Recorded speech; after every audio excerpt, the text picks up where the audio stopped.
Usually when you think about warfare, there is this this expectation of visible, measurable, overwhelming power. Right. It's treated almost like a brutal engineering problem. Exactly. You identify a target, you send the heavy armor, the aircraft carriers, the stealth bombers, and then a general points at a map and says, there it is, we took the hill. Yeah, it's Desert Storm, it's Normandy, it's highly kinetic. Right. It's visible, it's loud.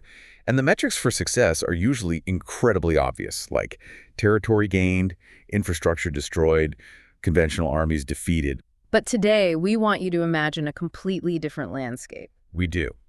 We want you to imagine a type of warfare where the primary weapon is not a tank, and it certainly isn't a supersonic jet. No. Instead, the primary weapon is human relationships. It's an intimate knowledge of local languages.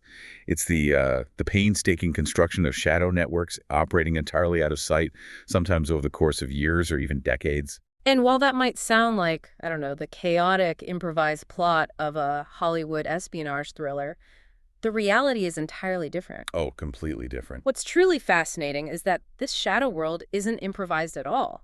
It is actually guided by incredibly precise, rigorously debated military doctrine. Welcome to the Doctrine Deep Dive. Today our mission is to unpack the realities, the turbulent history, and the strict military definitions behind a concept that most people completely misunderstand, and that is unconventional warfare. We are going to be your guides as we explore how this highly structured national strategy actually works on the ground, well away from the cameras. To do this right, we're pulling from a stack of recently declassified style military doctrine, specifically the Army and Joint Planning Manuals that govern special operations, alongside a really fascinating critique by military historian David M. Witty. Exactly. And instead of just, reading you a dry list of publication numbers, we're going to naturally weave these sources into our conversation. Yeah, so we've got David M. Witty's article, The Great Unconventional Warfare Debate, published in March-April 2010.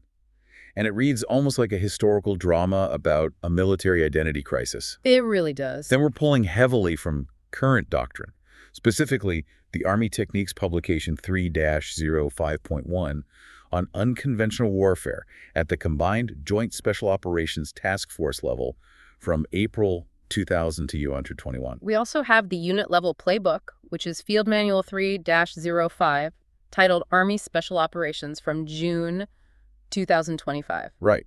And to see how this all connects to the highest levels of government, we'll look at the overarching framework in Joint Publication 5-0, Joint Planning, from July 2025. It is a massive amount of strategic material, but it is absolutely essential if you want to understand how the United States approaches the most complex, politically sensitive environments on Earth. Okay, so let's unpack this. Before we can talk about how this type of warfare is actually executed, we have to talk about what it is. Yeah, the definitions matter.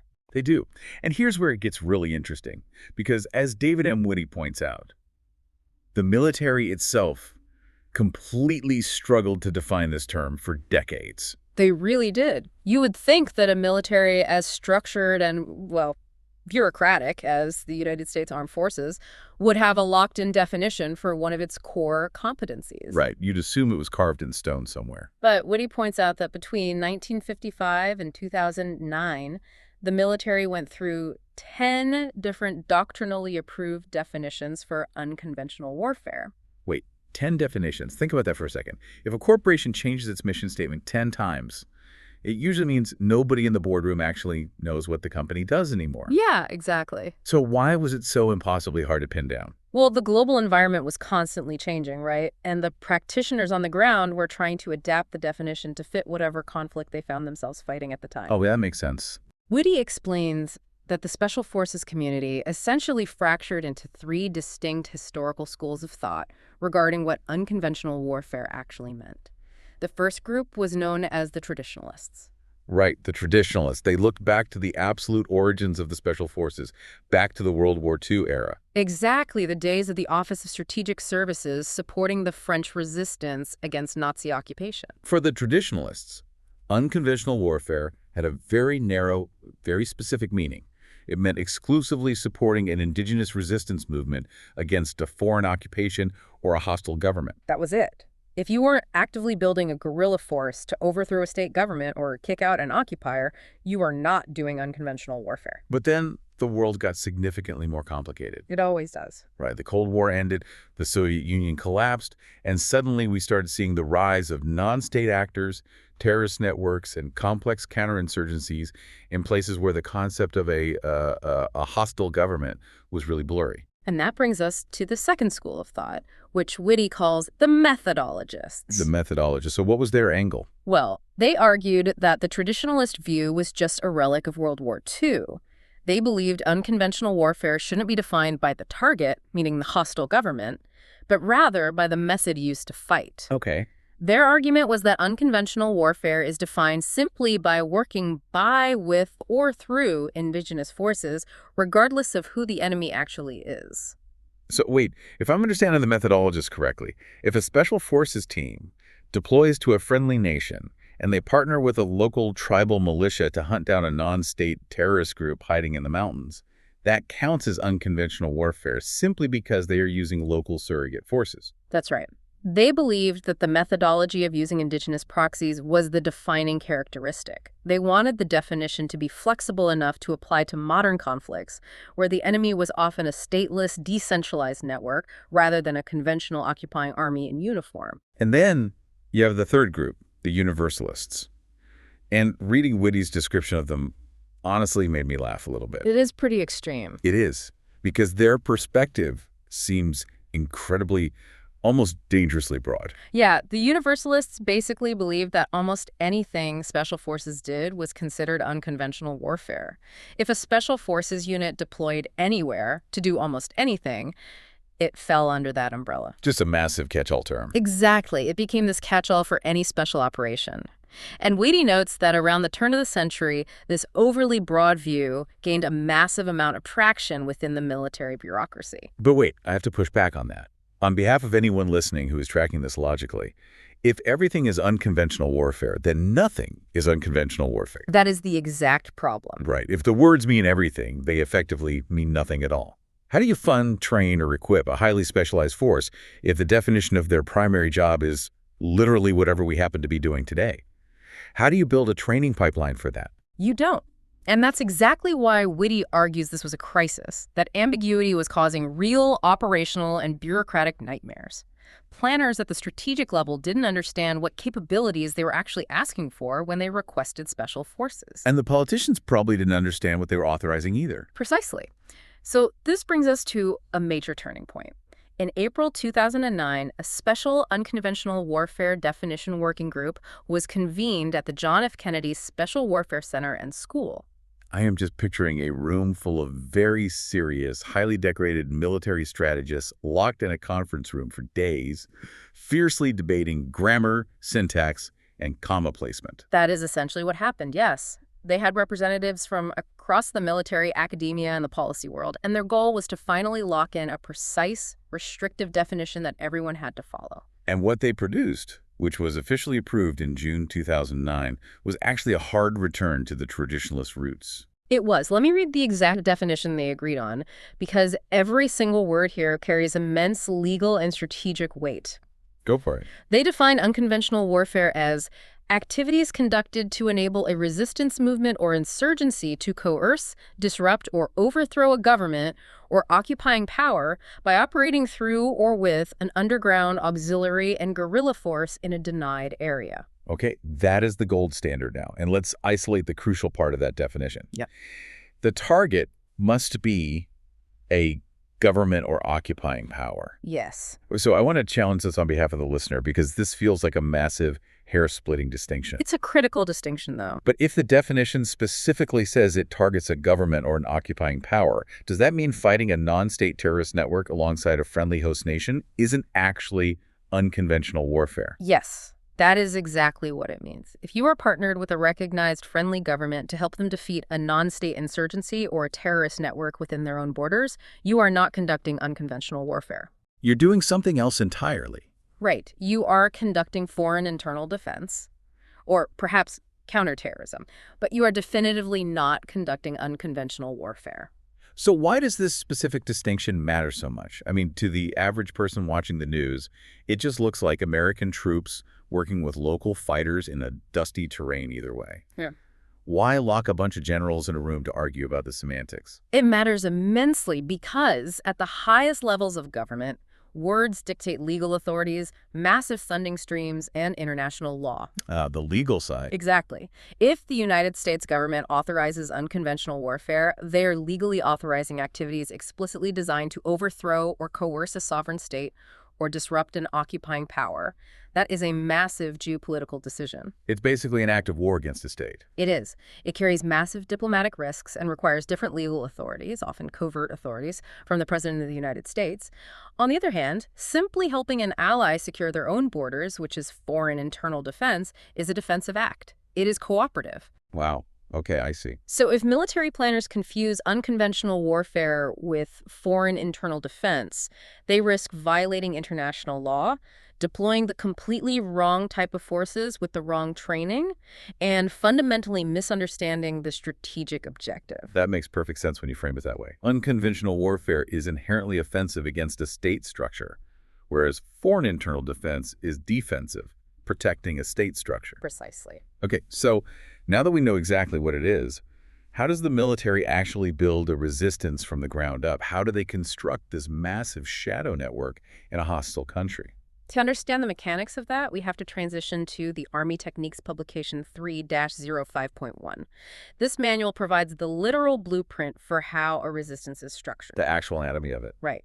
But first, it lays out the 3 specific strategic end states of unconventional warfare. We just mentioned them in the definition: coerce, disrupt, or overthrow. Let's break those down because they represent very different levels of national commitment.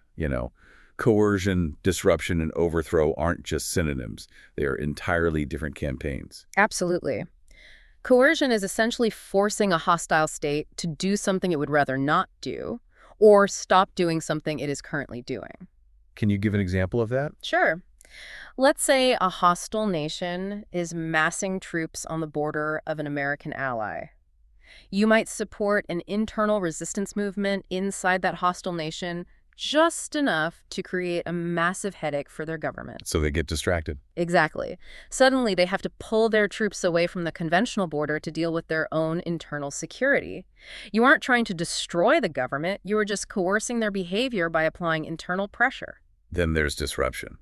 This feels a bit more aggressive. It is. This is preventing them from doing something they prefer to do, like sabotaging critical supply lines, destroying communications infrastructure, or making it physically impossible for them to govern certain provinces or move military assets effectively. Yes, but again, without necessarily seeking to topple the regime entirely. Right. And finally, you have overthrow. This is regime change. This is full-scale, maximum support to a resistance movement with the explicit goal of dismantling the current government and replacing it entirely. Which has to be the highest stakes, highest risk application of unconventional warfare. Without a doubt. It requires massive resources and political will. So once the strategic end state is decided by the politicians, you need a machine on the ground to actually execute it. You need the resistance itself. And the doctrine mandates that an effective resistance must operate through 3 distinct components. They are the underground, the auxiliary, and the guerrilla force. This is where the structural genius of resistance theory really comes into play. Yeah. Because you can't just have a bunch of angry armed fighters running around the woods with rifles. No, that's a mob. It's a riot. It's not a resistance. A mob gets crushed by a conventional military in days. To survive, you need a highly organized, heavily compartmented structure. Reading through this doctrine, I kept trying to visualize how these 3 components actually work together in practice for you, the listener. And I realized that a lot of people might think of it like a simple military hierarchy, but I actually think of it like a tree. A tree. Okay, walk me through how you see the components fitting into that analogy. Well, let's start with the underground. In a tree, the underground is the root system, right? They are completely hidden beneath the surface. I like that. The underground is clandestine by nature. Right. It's the brains of the operation, growing in the nutrients. It organizes the shadow government. It runs the subversive propaganda. It handles the secret intelligence networks, and it sets the political goals. If you are running a resistance, you need a shadow mayor, a shadow tax collector, and a shadow court system to govern the populace secretly. That is the root system. That's the underground. That is a very sharp comparison. The doctrine stresses that the underground is the core leadership. So where does the auxiliary fit in? The auxiliary is the trunk of the tree. It is the support system, the logistics engine that connects the hidden roots to the visible branches. Okay. These are the people who might look like perfectly ordinary civilians during the day. The local baker, the mechanic, the school teacher, the police officer. But behind the scenes, they are providing the structural support. They run the safe houses, they forge the identity documents, they smuggle the weapons in produce trucks, and they raise funds. They are the vital link between the hidden underground and the visible fighters, which leaves the guerrilla force as the branches. Exactly. The guerrilla force is the branches. They are the visible part of the network executing the kinetic actions out in the open. The overt, armed fighting element living out in the mountains or the dense urban ruins. Right. They are the ones actually conducting the ambushes, the sabotage, the direct attacks against the enemy's military and police forces. But here's the kicker. Without the root system of the underground gathering the intelligence on where the enemy is, and without the trunk of the auxiliary smuggling the ammunition and food to the camps, the branches, the guerrilla force, would just wither and die in a week. Yes, but it is even more decentralized than a tree. The doctrine explicitly demands heavy compartmentalization. Oh, right, for security. Exactly. The baker in the auxiliary who smuggles the bread might have absolutely no idea who the commander of the guerrilla force is, and they certainly don't know who is running the underground shadow government. That way, if the baker is captured and interrogated by the hostile state's secret police, they cannot compromise the entire network. American forces have to understand and navigate this incredibly complex web of secrecy. And doing that requires a very delicate, almost psychological touch, which brings us to the 12 principles of unconventional warfare outlined in the text. There's one principle that really stood out to me as totally counterintuitive to how we normally think about the military. I have a feeling I know which one you're going to say, but go ahead. It's the principle that explicitly states, resistance actors are influenced, not commanded. Yeah. I mean, we are so used to the idea of a strict, rigid military chain of command. A general gives an order, the colonel passes it down, the captain plans it, and the private executes it without question. But here, the doctrine explicitly says you cannot just issue orders to foreign rebels. This is perhaps the most conceptually difficult aspect of unconventional warfare for conventionally minded military officers to grasp. It is a profoundly human endeavor. Because they don't work for us. Exactly. Think about who you are dealing with. You are dealing with foreign nationals who are risking their lives, the lives of their families, and the survival of their entire communities to fight their own government. They aren't in the United States Army. They don't answer to the President of the United States. They aren't getting a pension from the Department of Defense. No, they are fighting for their own political survival, their own deeply held historical grievances, and their own regional interests. So our forces have to actively persuade them. They have to find that delicate, overlapping Venn diagram where United States strategic interests align perfectly with the resistance movement's local interests.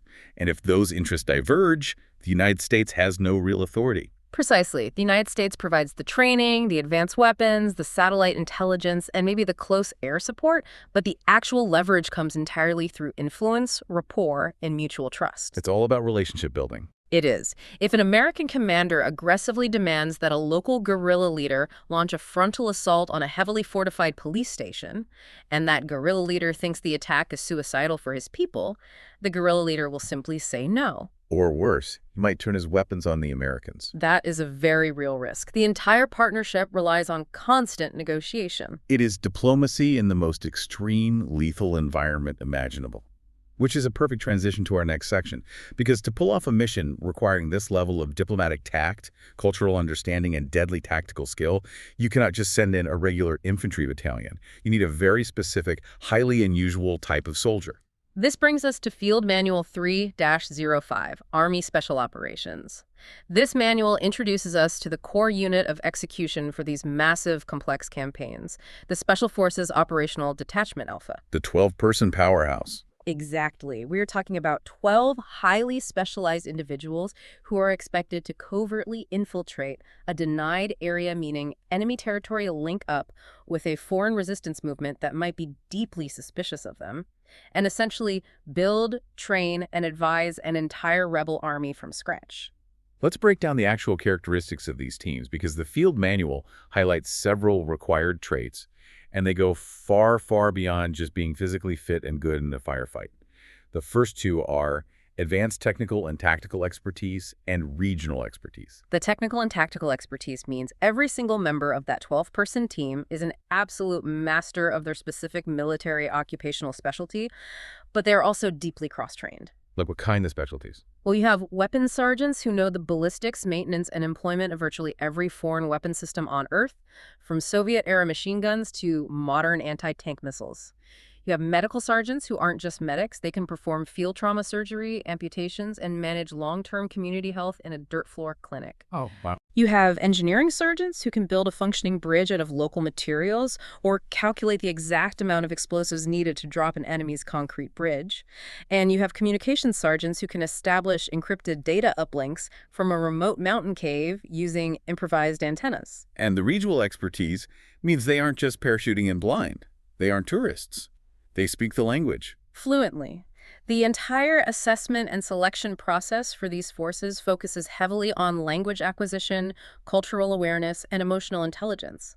They spend years studying the specific global region they are aligned to. They really immerse themselves in it. They have to. They understand the dense historical context, the tribal dynamics, the religious nuances, the local economy, and the deep-seated political grievances that drive the insurgency. The manual also highly emphasizes their adaptability and their ability to maintain what it calls a lower signature. And I think this is where the reality of the job really hits home. What does a lower signature actually look like in practice for an American soldier? Maintaining a lower signature is critical for survival in unconventional warfare.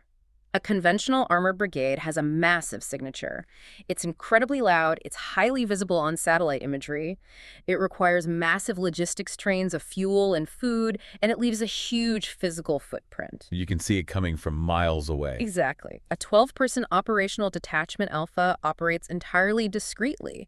They minimize their physical footprint. They don't drive around in armored convoys. They might wear civilian clothes or local traditional garments. They carry concealed weapons. They hide their high-tech communications gear. Because the goal is to maximize their influence over the resistance while remaining practically invisible to the hostile occupying power.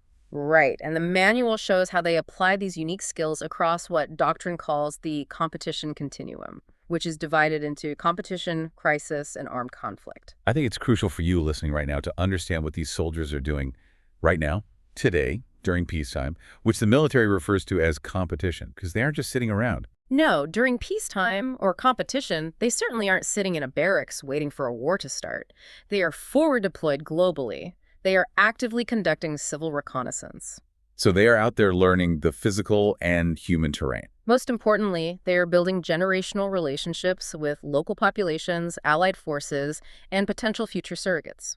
They are actively mapping the human terrain so that if a crisis does occur in that region, they already have a deep network of trusted contacts. They already know who the key influencers are. And if that competition phase escalates into armed conflict, what happens then? If armed conflict breaks out, these teams are already positioned. They can immediately operate deep behind enemy lines in the strategic deep area. They use those pre-existing relationships to rapidly mobilize the resistance. Suddenly, the enemy government finds its communications lines cut, its supply convoys ambushed, and its infrastructure sabotaged by an unseen guerrilla force. All coordinated by a tiny 12-person detachment operating from the shadows. I want you to put yourself in these soldiers' shoes for a second. Imagine the immense psychological weight of this job.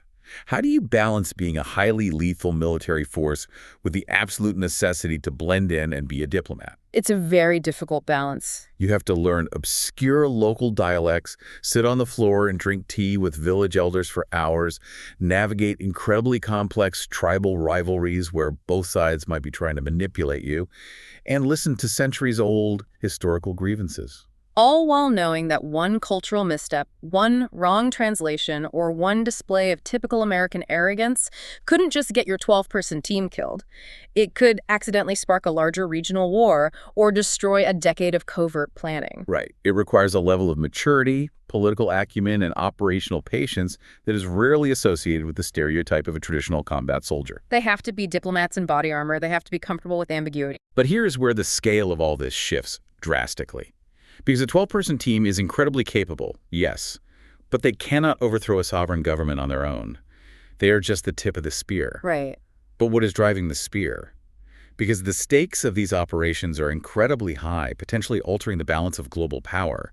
They absolutely cannot be planned on the fly by 12 guys in a tent. Which brings us to the grand chessboard. Okay, let's talk about the grand chessboard. Designing the campaign. To understand how the tactical actions of a single 12-person team connect to the massive strategic goals of the United States, we have to look at joint publication 5-0, Joint Planning. This document outlines how senior military leaders use a concept called operational design to understand the operational environment. Operational design. Sounds like a term an architect would use. It's very much like architecture. Operational design is the intellectual framework planners use to make sense of a complex, chaotic, and often hostile situation. Before you send a team in to support a resistance, you have to understand the entire ecosystem. Right, like who are the political actors? What is the actual economic situation driving the unrest? What are the historical tensions? Exactly. Joint planning ensures that the actions of the Operational Detachment Alpha are perfectly tethered to the president's overarching national security strategy. We call this integrated planning. And a massive part of that planning process is identifying something called centers of gravity. Now, if I am reading this right, a center of gravity isn't just a big building or a capital city. It is the core thing that keeps the enemy functioning. But how do planners actually identify that? Well, a center of gravity is the absolute core of an enemy's strength. It's the primary source of their power, their moral strength, or their physical capability to act. If you destroy or neutralize their center of gravity, they simply cannot continue the fight. They collapse. So if the enemy is a hostile authoritarian state, their center of gravity might not be their army at all. It might be the loyalty of their internal secret police force. Yeah. If the secret police stop enforcing the dictator's rules, the regime falls. Or it might be a specific economic export, like an oil pipeline, that funds their entire military apparatus. If you blow the pipeline, you bankrupt the state. Exactly. Or it might be a highly charismatic leader. Joint planners use operational design to analyze the entire enemy system, identify that specific center of gravity, and then they figure out how an indigenous resistance force can systematically dismantle it from the inside out. They look for the critical vulnerabilities within that center of gravity. But the resistance isn't fighting alone. And this is where the doctrine gets truly futuristic and honestly mind-boggling. The joint publication discusses joint all-domain operations. Let's get a picture of how this actually looks in practice for the listener. Because we aren't just talking about guys in the jungle with rifles anymore. We're talking about syncing a guerrilla war with space and cyber assets. Right. Imagine that 12-person special forces team is on the ground, deep in hostile territory, guiding a guerrilla ambush against an enemy communications hub. That's the physical land domain. But simultaneously, thousands of miles away in heavily fortified bunkers, joint planners are coordinating actions across all other domains to support that specific ambush.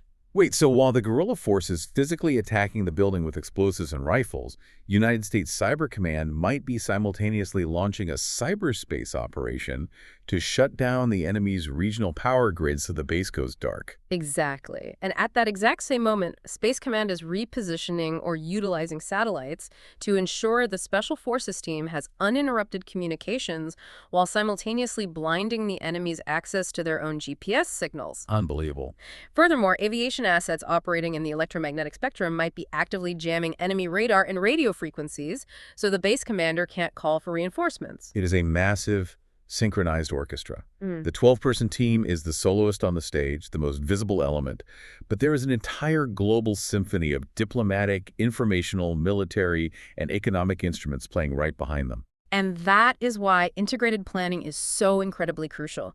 If the cyberspace attack happens 10 minutes too late, or the satellite coverage drops at the wrong moment, or the electronic jamming fails, the team on the ground is left completely exposed and outgunned. That timing has to be flawless. The level of coordination required to pull this off without the enemy realizing they're being hit from 5 different domains at once is staggering. Think about what you see on the news tonight. When you hear politicians or analysts talk about military action, it is rarely just about sending troops over a hill in a straight line. It's this multi-domain, highly orchestrated machine. It demonstrates that true modern military power isn't just firepower. No, it's the ability to synchronize thousands of complex variables across space, cyberspace, and human networks to achieve a single, highly specific political goal. It's a profound shift in how warfare is conducted, which naturally leads us to our final section, the global reality and the adversary's playbook. Because the United States is definitely not the only country that understands how to conduct this orchestra. Let's return to David M. Witty's article and Field Manual 3-05 to look at how this theory hits the real world. We mentioned earlier that there are different scales to unconventional warfare. Sometimes it's a supporting effort for a larger war, and sometimes it is the main strategic event. Correct. The classic historical example of unconventional warfare as a supporting effort is the Jedburgh teams of World War II. Oh, the Jedburgh. Yes. These were small, three-man allied teams, usually an American, a British officer, and a French national, that parachuted into occupied France to coordinate the French resistance, the Marquis. And they didn't command the French resistance, right? They influenced them, just like the doctrine says. Exactly. They brought radios, they brought money, and they coordinated massive supply drops of weapons from London. Their sabotage of German rail lines and intelligence gathering supported the main effort, which was the massive conventional invasion at Normandy. The unconventional warfare made the conventional invasion easier. But then you look at Afghanistan in late 2001. That was a completely different scale. The unconventional warfare wasn't the appetizer, it was the whole meal. In Afghanistan, following the September 11th attacks, unconventional warfare was the strategic main effort. The United States didn't initially send in a massive conventional invasion force of tanks and infantry. Instead, they sent in special forces teams to partner with the Northern Alliance, which was a pre-existing resistance movement fighting the Taliban. And the imagery from that is iconic. You had American soldiers riding on horseback with Afghan warlords, but they were using advanced laser targeting systems to call in B-52 bomber strikes. Yes. By advising the resistance, leveraging their deep understanding of the human terrain, calling in precision airstrikes, and providing logistics, an incredibly tiny footprint of United States personnel enabled the Northern Alliance to completely overthrow the Taliban regime in a matter of weeks. Wow. It was unconventional warfare executed at the absolute highest strategic level. But here's where things take a chilling turn. David M. Witty points out a very sobering reality in his article. The United States doesn't have a monopoly on these tactics. The playbook is out there, the doctrine is studied globally, and our adversaries are reading it carefully and applying it against us. This is perhaps the most critical point for understanding modern global security. Witty specifically highlights how adversaries like Iran have masterfully utilized the principles of unconventional warfare for decades. Because they know they can't match us tank for tank. Well, I understand that confronting the United States or its allies in a direct conventional war would be completely disastrous for them. Our conventional military would crush them, so they turn to irregular force. They build their own shadow networks. Exactly. The Iranian Quds Force has spent decades actively cultivating, funding, and advising proxy militias and political undergrounds across the Middle East, in places like Lebanon, Iraq, Yemen, and Syria. Using our own doctrinal concepts against us. They use these groups to constantly bleed their enemies, disrupt regional stability, and massively expand their own political influence. And they do all of this while maintaining plausible deniability, avoiding a direct, state-on-state conventional war with the West. They are essentially running their own highly effective, unconventional warfare campaigns against our interests, using our own doctrinal concepts of undergrounds, auxiliaries, and guerrillas. When you turn on the international news and you hear about proxy groups, about shadowy militias launching drone strikes, about complex conflicts in the Middle East or Eastern Europe where the actors aren't wearing uniforms, you're literally watching unconventional warfare play out in real time. You are watching the roots, the trunk, and the branches of foreign resistance networks operating on the global stage. This isn't just dusty history. This is exactly how modern great power competition is fought today. It is the defining characteristic of modern geopolitical conflict. Nations are constantly operating in the gray zone, that murky space between peaceful economic competition and open armed conflict. And unconventional warfare is the absolute primary tool used in that gray zone. It absolutely is. Okay, we've covered a massive amount of ground today.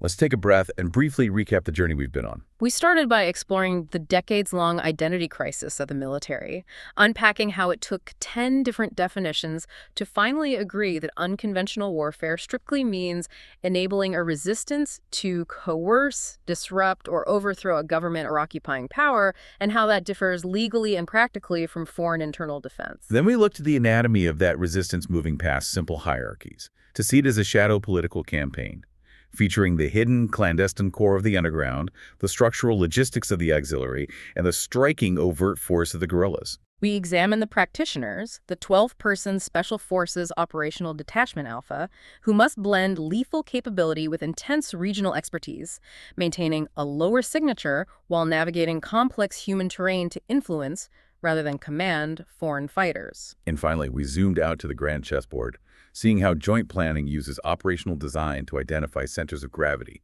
synchronizing these tiny ground teams with massive space, cyberspace, and electromagnetic assets, all while recognizing that adversaries like Iran are playing the exact same game against us. But as we close, there is a final, unmentioned paradox buried within all this source material that I want to leave you to ponder. We know that the absolute foundation of unconventional warfare relies on operating in denied areas and maintaining a lower signature. It requires intense secrecy, hidden movements, and untraceable human networks. Right. The entire concept relies on the shadow network remaining in the shadows. But consider the world we're moving into right now. We are entering a future of total, unavoidable global surveillance. We live in a world where almost every single human being carries a smartphone emitting constant location data. Yeah, you can't go anywhere without leaving a digital footprint. Facial recognition cameras are blanketing major cities. Open source intelligence allows anyone to track movements. Satellites can see through cloud cover to monitor heat signatures in real time. Advanced biometrics are required to cross almost any border. So the provocative question is, in a world where invisibility is becoming technologically impossible, how will a special forces team ever organize a secret resistance underground again? Exactly. If every meeting in a cafe is tracked by cell tower data and every face in the crowd is scanned by an artificial intelligence algorithm, how do you hide the underground? How does the auxiliary smuggle weapons when drones are watching every road? Is the era of the physical shadow war fundamentally over? Or will the underground simply evolve, moving entirely off the physical streets and permanently into the cyber domain? Will the resistance of tomorrow be fought not in the jungles or the mountains, but entirely inside servers, social media algorithms, and encrypted networks? That is a fascinating and, honestly, somewhat terrifying thought to mull over. The battlefield is shifting right beneath our feet, moving from physical terrain to digital terrain. It's a whole new world. It really is. We want to thank you for joining us on this deep dive into the source material today.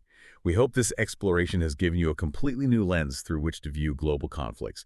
So the next time you hear about a distant conflict on the news, remember to look beyond the visible tanks and the jets. Remember that the true battle might be fought with human relationships, local languages, and a shadow network operating just out of sight. Keep looking beneath the surface.